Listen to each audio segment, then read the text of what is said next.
Oke abang-abangku, selamat pagi. Jadi hari ini saya dengan bapak saya lagi panen sawit lagi ya guys ya. Di tempat kawasan yang ini luasnya sekitaran 2 ekar ya guys ya. Kita panen, umurnya masih sekitaran 3 tahun lebih. Oke guys, langsung aja kita panen hari ini.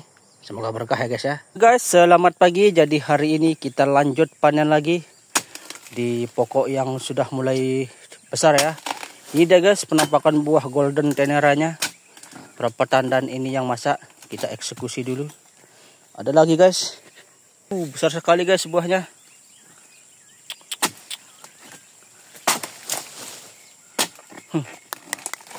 Luar biasa guys buahnya. Ini guys, ini yang paling besar buahnya ya.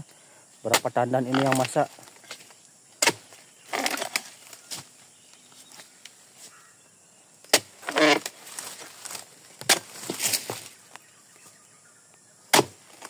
Naurak pelepahan ini, lurong ini.